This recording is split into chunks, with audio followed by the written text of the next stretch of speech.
כי נפשי es Hashem.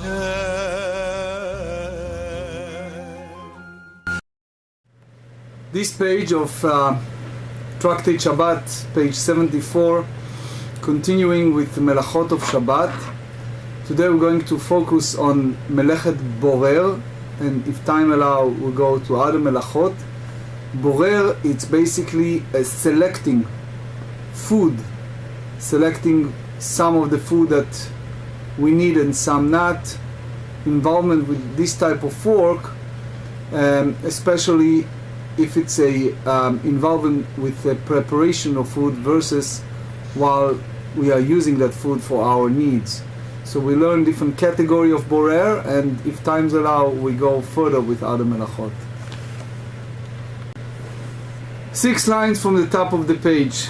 Tanu Rabbanan היו לפניו מיני אוכלים בורר ואוכל, בורר ומניח, ולא יברור, ואם בירר חייב חטאת. The sages taught in the Braita the whole law of selecting, which means a person has a different type of food. There is a machloket here between Rashi and Tosfot what exactly involved with this type of work. But let's go first with understanding the GEMARA. Different type of food before a person, and he selected and eat. He selected and eat, as the Tosfot said, for others to eat. So they said, velo ivro, and one may not select. Now, if one did select, he is liable for bringing a sin offering. Now,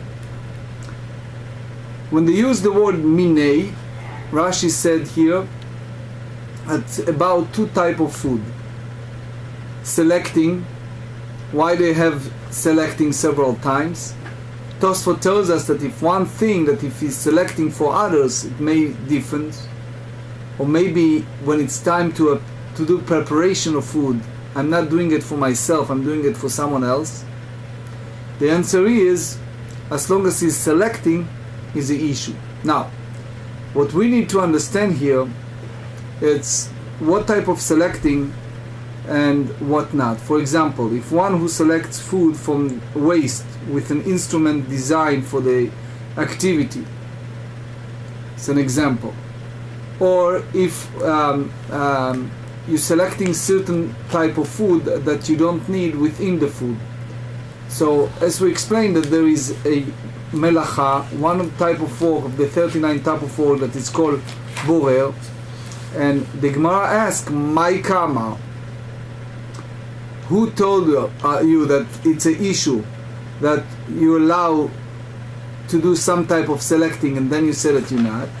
Amar Ula hachi ke'amara. Ula said that's what it meant. Borer ve'ochel lebo bayom. A person allowed to select and put aside for the purpose of that day. Borer u'maniach lebo bayom. And he selects and put aside food for the purpose of that day. Ulmachar lo yivror v'im berer chayav chatat. And if one did select for the next day, he is liable to bring a sin offering.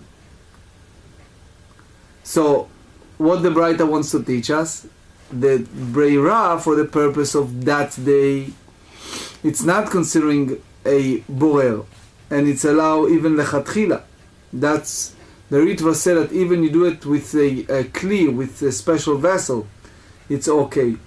The Chazon Ish said in Orach Chaim Nun Bet that because this type of selection, it doesn't change the chefetz hanivrar, what's the status of what within that type of brera, unlike cooking or baking or things like that. So therefore, it's not considering some type of a food that was a store for the following day, and it's not considering melechet mashevet. You remember we talked about involving with your thought, But anyway, so they said here, מתקיף לרב חיסדא, וכי מותר לאפות לבו ביום, וכי מותר לבשל לבו ביום. He said, Rav חיסדא strongly objected and said, and it is permitted to bake for that day, it's permitted to cook for that day. No other labor prohibited on Shabbat may be performed for the purpose of Shabbat, and the same should hold true for selecting. So what do you tell me? Rashi said, when the Braita concluded that if he selected for the following day, he needs to bring a sin offering, it means that this type of selecting, it's part of the Av Melacha. So how come they're allowed to do it for that particular day, within the day itself? The idea of Av Melacha in that category, meaning what Rashi used, is something that's forbidden from the Torah. Eglei Tal is a book that I mention all the time. He elaborated that a lot to explain why Rashi used this term. But anyway, back to the questions. Ela Amar Rav חיסדא. So Rav חיסדא explained how you understand it. Borer ve'ochel pachot mikashi'ur, which means one select and eats less than a measure of dried fig, which is a very small amount that one is liable by Torah law. So it means that that's the minimum shiur for melechet borer. And then borer umaniach pachot mikashiur, he selected, put aside less than the measure needed for other purposes. Vekashiur lo yivro, and if in the regular measure he should not selected. V'im berer chayav chatat, but if he selected, he need to bring a sin offering.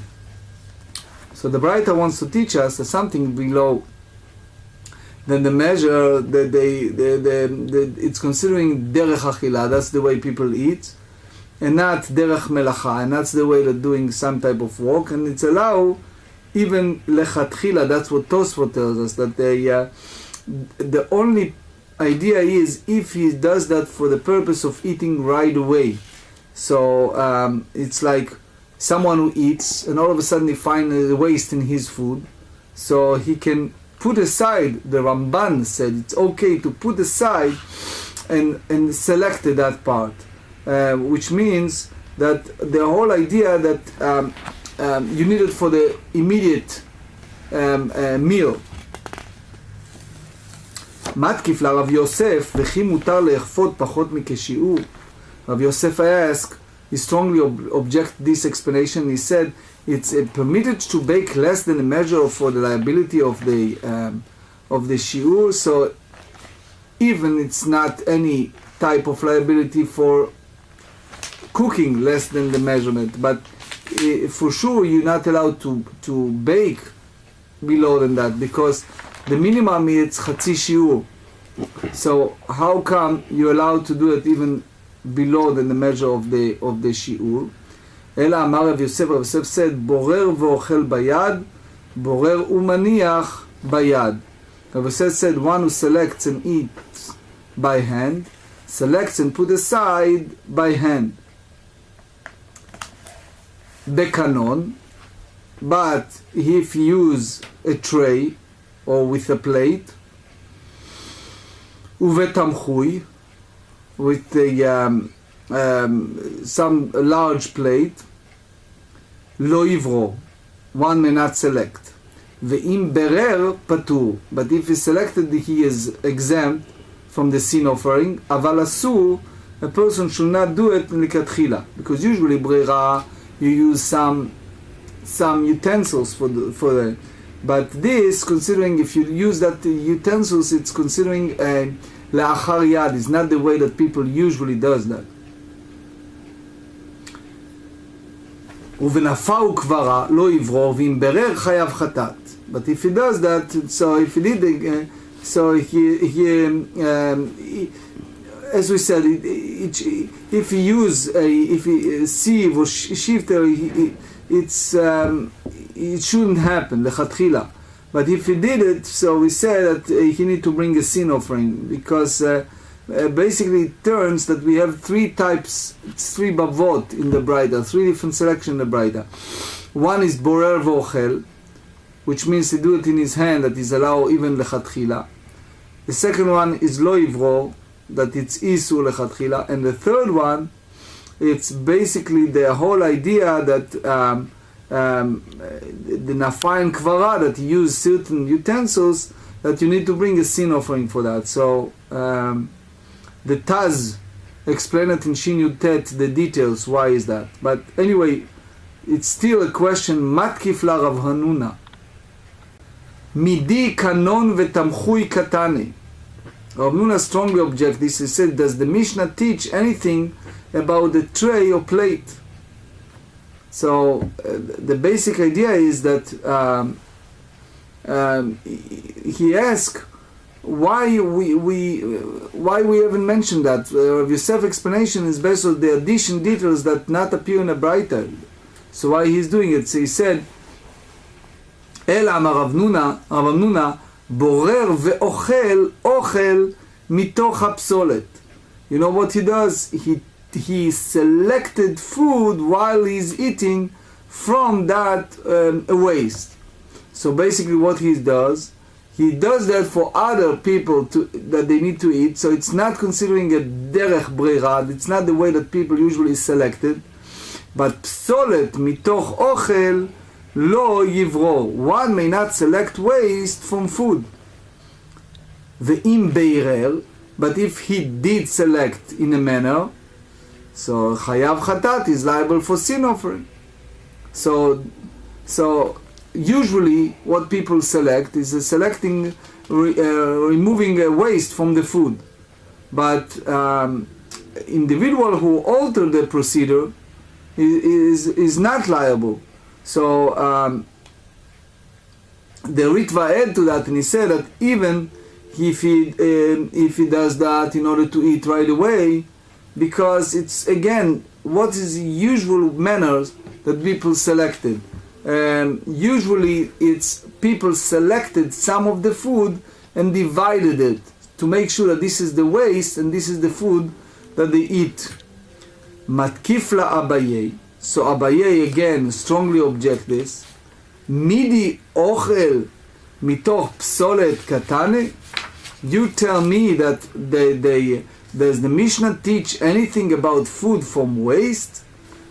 Because it's not even a remez, it's nothing in a Braita that implying that El Amar Abaye borer ve'ochel le'altar. Abaye said one select and eat and you're removing the food for immediate use. And similarly one is select and put aside for immediately use. בורר ומניח לאלתר, ולבוא ביום לא יברור, ואם ברר נעשה כבורר לאוצר וחייב חטאת. So if he did select, he's considered like one who selected for storage, and is liable for bringing sin offering. So basically what we understand, so this explanation require explanation. What involved here? So if a person select and eats, it's referring to for selecting for immediate use, right? So the GEMARA relates that the Amru Rabanan Kamei de Rava. So the sages states the Abaye explanation before Rava. Amar lehu Shapir Amar Nachmani. So Rava said Abaye spoke well. So basically what we learn here in this they have to have three conditions.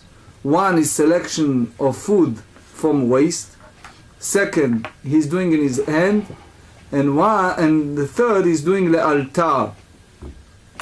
So basically, if one of these conditions is missing, which means if he selected food, waste from food for that particular day, so it's liable for sin offering, or if he used special utensils, so it's exempt, but it shouldn't happen, etc. Certain situation need to bring sin offering. So basically, we will go to the practical halacha you see all the practical implication for this. היו לפניו שני מיני אוכלים. If the person have two type of food, it's an example. If you have for something that you know, he like fruits and cooked food. וברר ואכל, וברר והניח. And he selected and he ate, and he selected and he put aside. They put aside for what purpose? For other people to eat. רב אשי מתנה פטור, רב ירמיה דיף ניתנה מתנה חייב. Rav Ashi said that he is exempt. Rabbi Yirmiyah Bidifti hold that he is liable. Rav Ashi matne patur. Rav Ashi said that he is exempt. Vatane chayav. But we say that he is liable. Lokashia ha bekanon vetamchui ha benafa uchvara. It's not a question. What Rav Ashi talk about selection, he talk about kanon and tamchui, which means he is speaking about kanon and tamchui. It's using those utensils he is selected for the purpose of eating. I think the kanon is a tray or plate. That's also tamchui. But anyway, ha benafa ukvara. Yes, they say here a funnel or wide plate. Okay, ha benafa ukdara. So that's usually the way that they selected. That the sieve or a sifter. Yeah, so. Right. So then he need to bring a chatat. Ki ata Rav Dimi Amar. Remember, Rav Dimi is the rabbi that always come from Israel to Babylon. He told that story. Shabta de Rav Bibi Havai. So it was the turn of Rav Bibi to serve the students. V'iklau Rabbi Ami v'Rabbi Asi. Shada kamau kalkala de firei. So Rav Bibi put for them a basket filled of fruits without selecting the fruits from the other part. So he didn't want to divide the fruits from all the branches that connected to those fruits.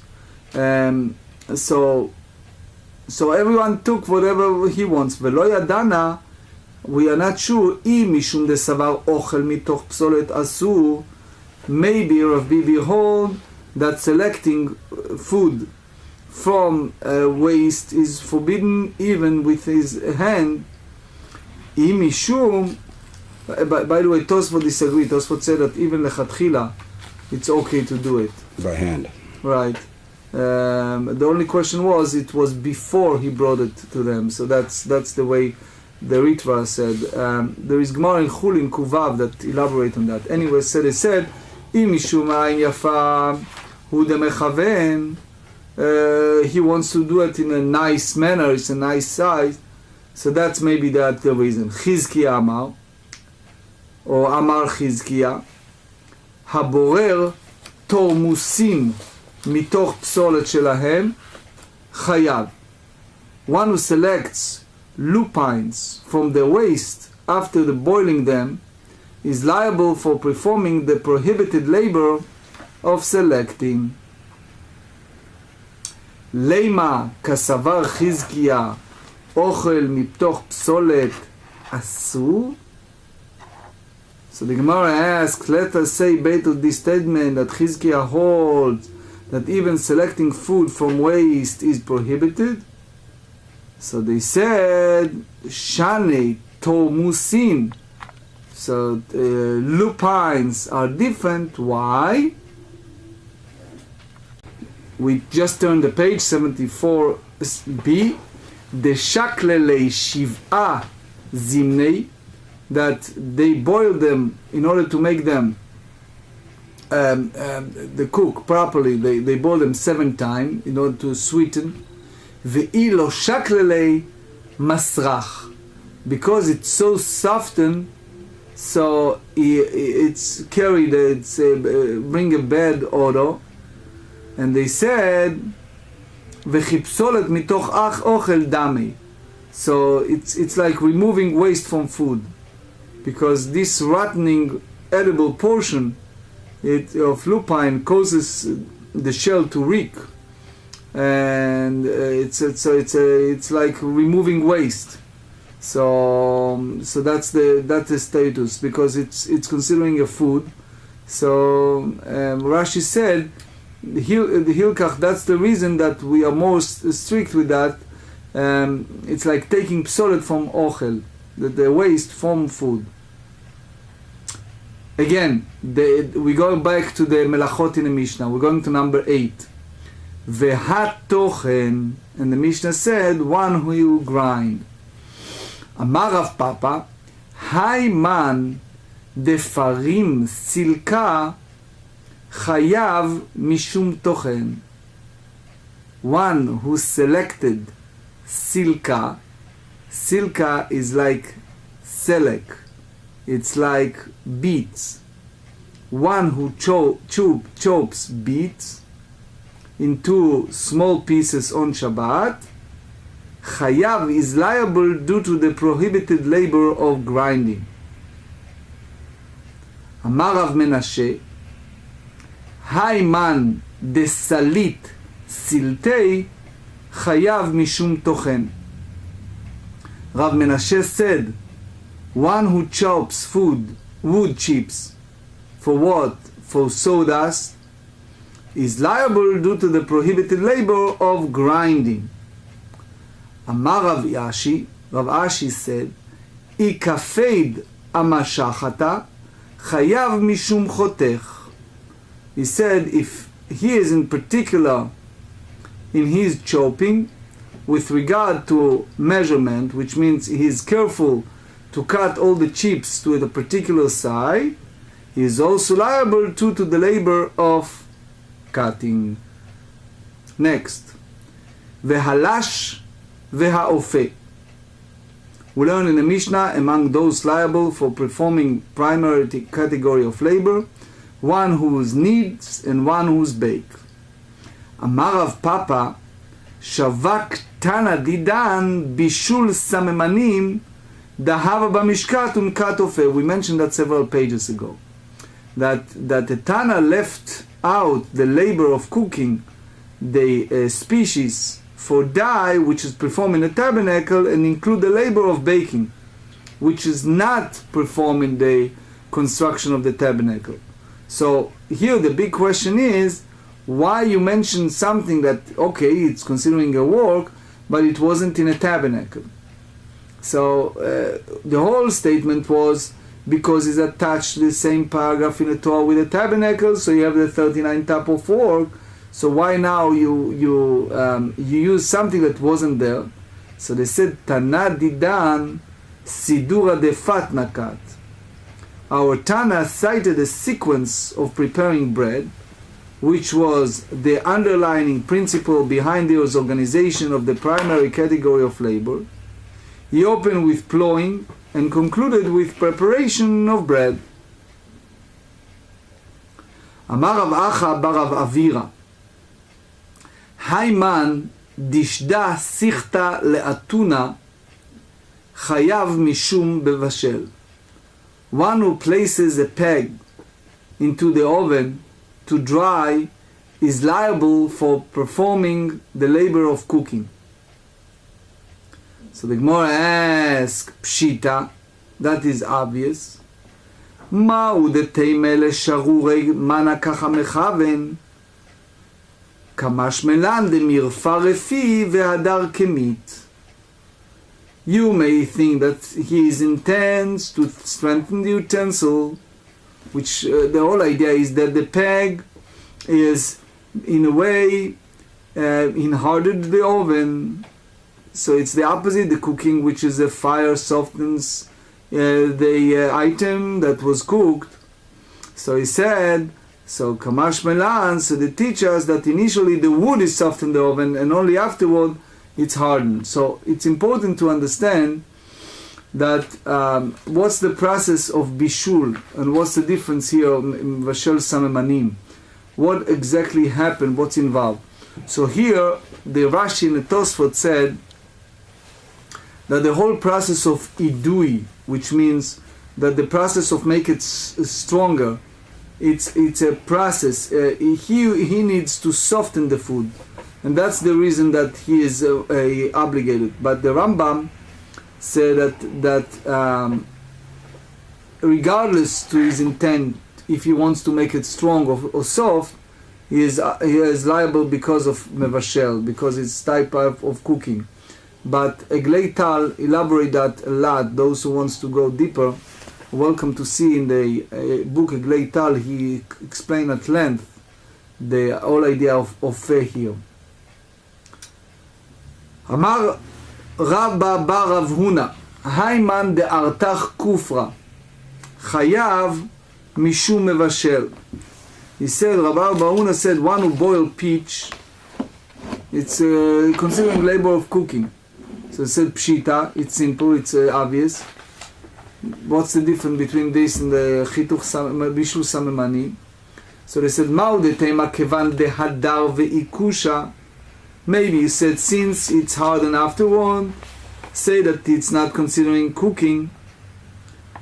Malo kamashman. Therefore, you're going to teach us that even temporary change, it's considering cooking. So you may say that what we said in Melech Shabbat, it's only in something that is mitkayem, which means that they have the strong permanent existence. And here is something that it's not. Imagine, for example, I give a simple example. You take an egg. And let's say the egg is fully cooked. But you put it in a position such as directly on a blech or in a place that is fire. But all of a sudden, even the cooked egg turned the color. Mm-hmm. And now it's browny. Right. So in that sense, what we are speaking here in a situation that even temporarily change, it's considering change, it's considered cooking. Amar Rava, Hayman de avad chavita, one who is doing it unintentionally, he crafted an earthenware barrel on Shabbat. So he said, Chayav mishum sheva chataot. You have to bring 7 sin offering. Here are they. Number 1 is tchina, is grinding on the floor. Number 2 is breira, because he selected the pieces within them. He selects stones from its dirt. Number 3 is harkada. He's doing nipui, he kneads the mortar. Number 4 is lisha. He cuts the mortar into pieces of suitable size. Number 5 is michuk, because what he is doing, he memareach, he build the mold. Number 6 is havara. Havarat ha'esh, meaning he kindles the fire, and then the earthenware vessel. And number 7 is a bishu, which means is baking. That was the Geonim said. So basically he has here, because he put that inside to put it together. So, but Rashi said it's not a choresh, it's a bishu. Tanua shel cheres chayav mishom 8 chataot. He said that one who crafts an oven is liable for 8 sin offering. Why? Because it's additional for those 7 labors. He spread another layer of mortar to finish the job. So he's performed the prohibited labor of smoothing. It's called make bapatish. Remember we talked about make bapatish? So it's like gmar melacha. But the others, it happens by itself. So that's the involved. I remember many years ago, I went with that question to the stipler, and I went there with a friend of mine of Mandelbaum, and we have a long discussion. I'm speaking many years ago. I'm talking 30-some years ago, So anyway, he show us in his book, in Kilot Yaakov, that is a special chapter dealing just specifically with what make it 7, what make it 8. Anyway, Amar Abaye, Stipler is the father of Rav Kanievsky. Amar Abaye, Hayman de Avad Chalta, Chayav 11 Chataot. Now again, let's give you an example of someone that he reach many. He says one who's unwittingly crafts a receptacle from reeds on Shabbat is liable to bring 11 sin offerings. So they're talking like a basket or something? Like if you sort of made a basket out of reeds? Is that what it's called kaveret mikanim. It's made out of all these receptacle from reeds. Right. I mean, it's kind of like a basket, isn't it then? I mean, sort of basket, yeah. But what's involved here? Mm-hmm. It's a ktira, zri'a, planting, right? Reaping, planting. And then we have here imur and breira. You have they gathered the reeds and selects them. And then michuk and techina and chituch, which is smooth the level them, cut them into small pieces, grinding, cut at a particular measurement. So it's a process, many things. And then you have the hansacha, asiyat bashte bate nirim, which is straightening the wrap, constructing 2 measures, mm-hmm. and the weaving, and then the whole ariga, the whole weaving process, and then crafting the object for as a whole. It's called akaba patish. It's like the Gaonim said is some type of building, right? Mm-hmm. We put all of that in a basket. It says ve'ichait lefumei chayav 13 chataot. If he sews the mouth of the receptacle, he is liable to bring 13 sin offerings, sins add another 2, which is tefira, the sewing, and keshira, which is the tying. He tying the string after he sew it. So it's all together 13. So הגוזז את הצמר והמלמדו. We learned in the Mishna among those who are liable. So there is one who shears wool and one who wheaten it, which are a labor in the process of shearing and spinning wool. So they said, אמר רבא בר חנא אמר ביוחנן, הטובת צמר שעל גבי בהמה בשבת, חייב 3 חטאות, אחת משום גוזז. So if the one did spines wool and attach to the back of animals, so it brings three offering. One is shearing, one is the menapetz, it's a untangling, untangling, combing, and the achat mishum tove, and one due to the spinning. Rav Kahana said, en derech gziza bekach, ven derech menapetz bekach, ven derech tvi bekach. He says this is not a typical manner of shearing or combing or spinning. So because that's not the derech, he disagrees. So he said, so he has the issue of since the people don't do that in that way, so why you consider that it's the same as gziza? Anyway, so the Gemara asks, "Velo, is that true that it's not the way?" V'atani mishmei Rabbi Nechemia. We learn from Rabbi Nechemia. They said, "Shatof ba'izim, v'tavu ba'izim." They said that they wash the hair on the goat and they spun into threads on the goats themselves without first shearing the hair. Alma, so apparently, what we learn from that, Shtviyah al gabe behema shma tviyah, spinning on the back of an animal, it's considered a typical manner of spinning.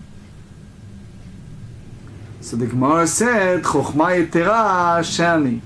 Chochma yetera sheni, which means they said about women that they have the special wisdom to do it right, and extraordinary wisdom is different. Which means only those women that they have this wisdom, there is certain individual capable of spinning wool in that way. So that typical person it's not capable of performing the feat. So it's not considered derech melacha. And it's like someone does it כלאחר יד.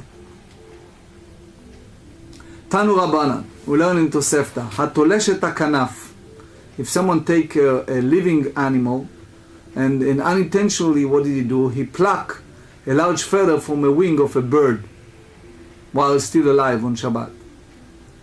והקוטמו, and one who snipes the tip of the feather. והמורטו, and one who pull out the thin thread, right, that it's part of the feather. חייב 3 חטאות. He need to bring 3 sin offering. ואמר יש לרבי שמעון בן לקיש, explain, תולש חייב משום גוזז.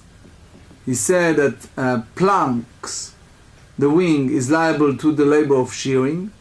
Memaret, snipes the tip of the feather, is cutting. Memaret chayav mishum memachek, pulls out the thread, is liable to the smoothing. Next, hakosher ve'amatir, one who ties and one who unites. So the GEMARA asks, Shira b'mishkan heicha havai, where was there tying in a tabernacle? אמר רבא שכן קושרין ביתדות אוהלים. Rava said that they tied the tents of the tabernacle to the pegs. So that's the way that they put it in the tabernacle. So they close to the ground and they cover it with a wood of the tabernacle. So in that size, they put it together in order to avoid that, like they're doing in the army, to avoid the strong wind, from moving it to a different location. That's what Rashi also explained. So the GEMARA asks, Amar le Abaye, Hahu kosher al menat le'atiru. You remember we said, for example, when you put the tie on Shabbat, it's not considering kesher bar kayama, it's not tightening. Why? If you intend to untie it that day, so it's not something that it's mitkayem, so you exempt. So you don't do it something permanently. You just temporarily. The Sfat Emet explained that as long as it's this type of condition, it's not considering shira. El Amar Abaye, so Abaye explained it. Sheken orgei hayriot. Those who put it together, those who weaves the curtains for the tabernacle, so what did they do? Nifseka lahem nima koshrim otam. When a thread will rip, they will tie it. So when they tie it, it's already permanent kesher. It's not temporarily. Amar le Rava, Rava said to Abaye, wait a second. Teratzta kosher matir ma'ika lemeimar. So okay, one part you resolve, which is the problem with the issue of tying. But what about untying? How do you explain it? So in other words, he said as long, so if it was untie, where exactly it was here the hatara? V'chi teima. And maybe you said that the untying perform here the mitramele treich kitrei behade adade, that if one found 2 threads with knots tied next to each other, so what happened here? Shar echad vekatar chad. He united one and left one tied. So what happened here? Now he said, Hashta lifnei melech basar vadam enosim ken, which means before the human, which means flesh and blood king, you don't do it, as the curtain will look, flows, right? So now in the Mishkan, in the tabernacle, lifnei melech malchei amlachim HaKadosh Baruch Hu osim, so before the Hashem, the King of Kings, the Holy One, you do that. So it's clear that they are very careful to avoid tightening 2 together that it's cutting from one place to another. So to put a long one that have two tights in both sides, one at the top, one at the bottom, and the tight between it was in the middle. So it turned that they never need to untie anything. So now they bring another source with the old melacha of kosher and matir to tie and untie.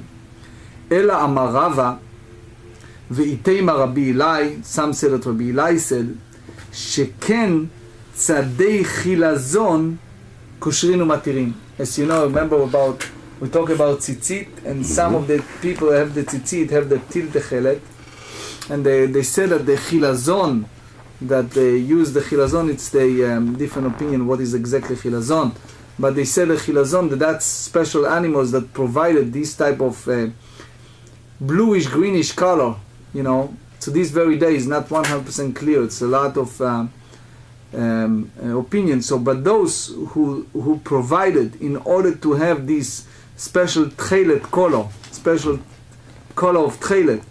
So those who trapped the chilazon, so what the blood was used in a tabernacle as a dye. What did they do?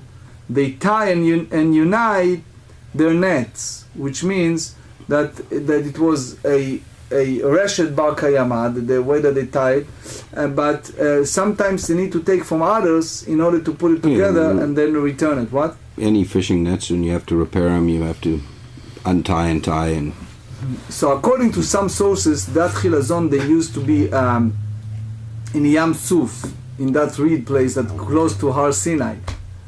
And they said that it was in... So they would send trappers to go there to get the chilazon. So they said that the place that belonged to the tribe of Zvulun, one of those miracles that the chilazon by himself came.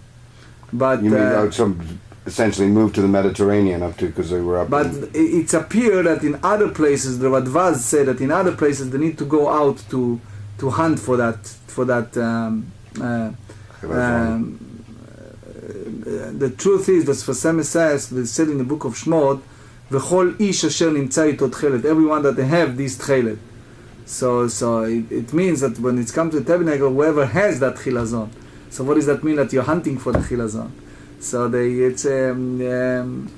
some say that Neoshua and Egleital and other books, Chaya Adam, they say that even that type of work wasn't in a tabernacle, but if this type of work needs, in order to create something that they used in the tabernacle, it's considering as one of the works in the tabernacle. And you derive from that the whole works on Shabbat. So as a side note, there is a company in Ma'ale Adumim, close to Yerushalayim. They claim that they know exactly what is chilazon. I remember years back at the Rabbi Rashi, Rav Herzog, the chief rabbi of Israel, it was some claim on behalf of Rav Herzog. His late son was the president, one of the Israeli president. So he claimed that they found some place the chilazon. It's a special Hasidic sect. It's called a Rad Zin. Your son Chaim Herzog? Yes. Yeah.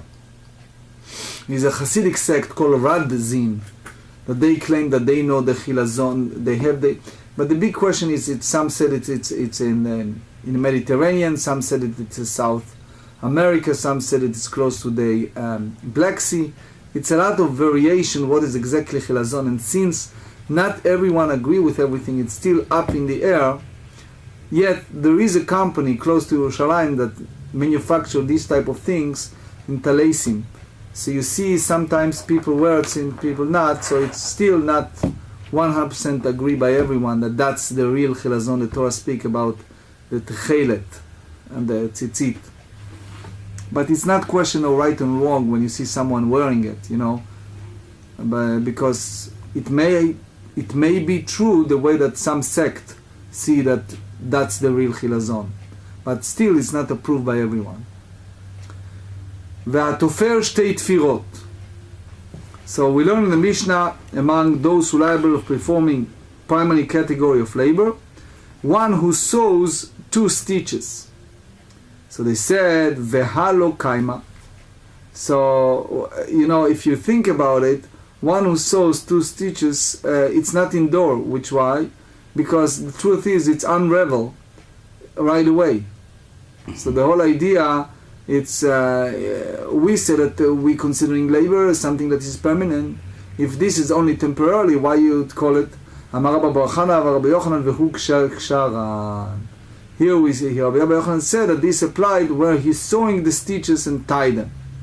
Finishing, yeah. Yes, it's put together. That is, it's not going to be, it's not unravel, and therefore it's something that is permanent. So so the minute it's a permanent, that's it. The only thing the some Chazon Ish said, again, it's only melechet machshevet. If it's something kosher not leatir, like tying Shabbat, is different story. You tied it and you tend to the. But this, if it's a permanent, so it's a different story. Let's just finish. והקורא על מנת לתפור. If one who tears in order to sew 2 stitches, קריאה במשכן מהווה. What do you have in a tabernacle situation that you need to tear something? רבא ורבי זרע, דאמרית רבאו, רבא and רבי זרע that both said the same explanation. Next page. שכן יריעה שנפל בה, דרנה קוראים בה ותופרים בה. When the curtain had a horn which made a turret, they will tear the curtain further to lengthen the tear, and then enable them to sew it in a manner to obscure the tear. So basically that's what Rashi said. But so it's basically throughout the entire Yeri'ah. Tosfot said, so even that it wasn't in a Mishkan, because this type of it's a shtei tfirot, 2 type of tfirot, it's considering a melacha chashuva, an important work, and it's no, if you're making more than one, it doesn't considering a important labor, but basically Tosfot said it's only for 2 and not more, because it makes no difference. Right. It's not considering this type of melacha chashuva. Today we discuss a lot of halachot, practical. First is breira. Breira b'Shabbat. This is Shulchan Aruch Orach Chaim 319 and also Rambam Hilchot Shabbat 8. One who selects food from waste with an instrument designed for that activity is liable. Selecting with an instrument not specifically designed for the purpose may not be done lechatchila. However, if he did so, he is exempt. One who is permitted, b'diavad, to select food from waste by hand for immediate consumption. That was the Rav Yosef said. Psolet mitoch ochel, waste from food. So they said one who selects waste from food is liable even if he does so by hand. That's what Rav Amnuna said. Now, hayu lefanav shnei minei ochalim. If there were 2 types of food before him, so they said it is permitted to select one of 2 types of food in order to eat it immediately. It is prohibited to do so for later consumption. Haborer turmusin, one who selects lupines from their non-edible part on Shabbat is liable. Why? Since the non-edible part sweetens the lupines when they are boiled. That was the statement of Rav Chizkiah according to Rambam. Now, the parim silka, one who chops beets. One who cuts a vegetable on Shabbat into very small pieces is liable for performing the labor of grinding if he intends to eat the pieces later. If he plans on eating the chopped vegetable immediately, it is permitted to cut the vegetable in that fashion, lechatchila, in accordance with the opinion of Rav Papa. The salate siltei, one who chops wood for its sawdust, is liable for performing the prohibited labor of grinding. Dishda sichta le'atuna, one who places a hard object in an oven in order to soften it, or a soft object in an oven in order to harden it, is liable to performing the prohibited labor of cooking. The artach kufra, one who softens a hard substance such as metal or pitch, is liable of performing of cooking. Haiman de avad chavita, one who makes an earthenware vessel, which means an oven or a barrel or any vessel with a fixed location, is liable for performing the labor of building. That's the Rava said, and that's the Rambam, Hilchot Shabbat, chapter 10. Hatove tzemer she'al gabei be'ema. So they said, one who spines wool on the back of an animal is exempt, since it is not the typical manner of performing a prohibited labor. So this ruling is according to the opinion of Rabbi Yochanan.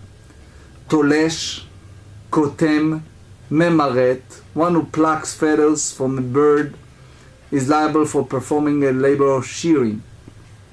Kotem, one who snips the tip of the feather, is liable for performing labor of cutting. One memaret, one who pulls out the hairs of the feather, is liable for performing labor of smoothing.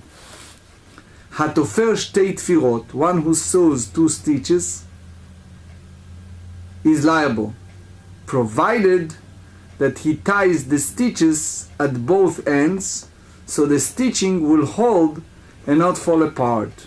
That's the statement of Rabbi Yochanan. The last halacha of today, Amoteach chut shel tfira, one who tightened the thread of a stitch.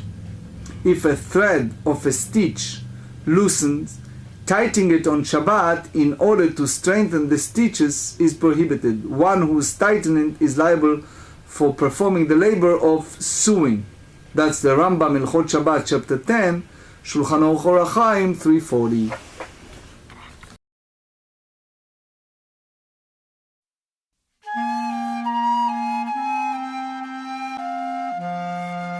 בורכי נפשי es Hashem